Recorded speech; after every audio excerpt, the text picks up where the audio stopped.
Hey guys, it's Graham. Welcome back to Truckerman Reads. I actually bought some new markers for the board, but they're still not dark enough. I gotta turn them upside down or whatever, but that'll help me keep track of whatever the heck it is I'm talking about during any given video. And today's subject is Louis L'Amour. But in case you can't see, I've also got a quick mention for my book Fossil Force that just came out yesterday.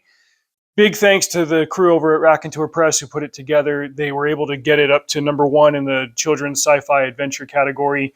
First time that's ever happened to me. I've got the orange tag. Very excited, and I expect any day now I'll start hearing feedback from the readers to see what they thought about it.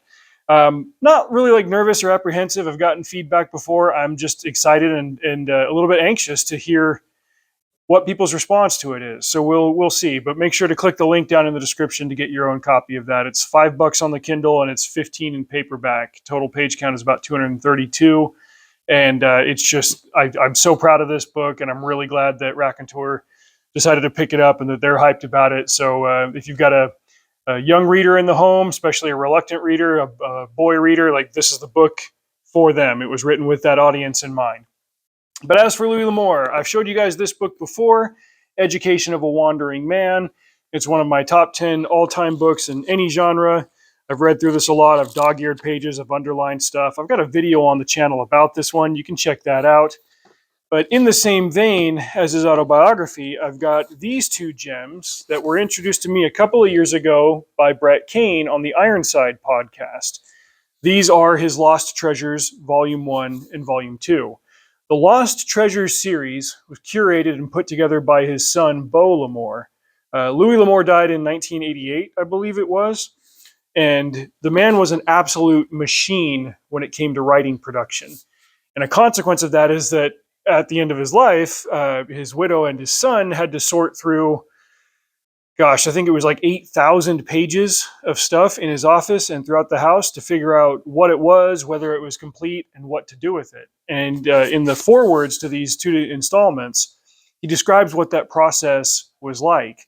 How he'd be sitting on one side of the room and he'd read a few pages and he goes, I've got a short story about this, that, or the other thing. And somebody on the other side of the room would be like, oh yeah, I've got the rest of it over here. It was just massive.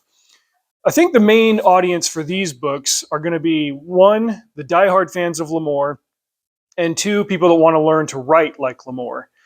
And these books are a little bit frustrating in the sense that none of the stories contained within them is complete.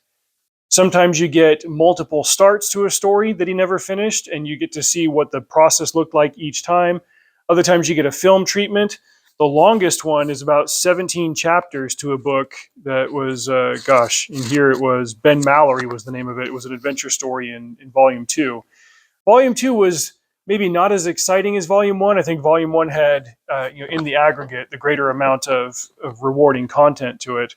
But there were still nice little gems that the hardcore L'Amour fans can enjoy and aspiring writers can benefit from. It's really tragic that there was a fantastic historical fiction that he started to write about the Trail of Tears in this book. That we get those chapters early on. It's just a masterclass in how quickly he establishes his protagonists, how he gives you the information you need about them. You immediately get in their corner and root for them. There was also kind of a paranormal horror story about a cabin in California where this guy was kind of taking care of it while caravans would pass by and stop over for the night, but there was some kind of Indian monster that would poke at him and mess with him in the night, leave footprints and markings on it. And it's a little bit devastating to not see what the conclusion of that was, where he was going with it. But as a writer and as a L'Amour fan for a very long time, it was very beneficial for me as a writer to get kind of a peek behind the curtain into his process and to see what a developmental piece looked like for him. There's also annotations from Beau L'Amour at the end of every book. You can kind of see a text sample here. He'll have it in, a regular readable font, the forward and afterward side of it, and then he uses kind of a typewriter font for the incomplete pieces from Louis, so you can see, what was what and keep all that straight. But these are just fantastic pieces. I did a slow burn through each of them. This one I kept with me in the truck. 2023, I think, was the year for that. It was, I had this tendency to just kind of end up with downtime in between customers waiting to get to the dock and get unloaded. And so I'd keep a book on hand, burn through these stories a couple of pages at a time. This one took a little bit longer to get through because there were larger samples of books in it. And so there wasn't such a quick turnover from one story or one pitch or one concept to another. But again, in the aggregate, these were just fantastic books for completionists to read. And if you're an aspiring writer or an amateur writer or even a seasoned writer who's kind of at my level in terms of sales and readership, these can be a nice shot in the arm and a boost to not just your creativity, but your drive, your production. If you see just how hard this guy worked, his ethic and his integrity and his code of operations, it can only inspire you to work harder as well. So check out these books. I'm going to always hype up Education of a Wandering Man. This is his autobiography. Check the channel for that video.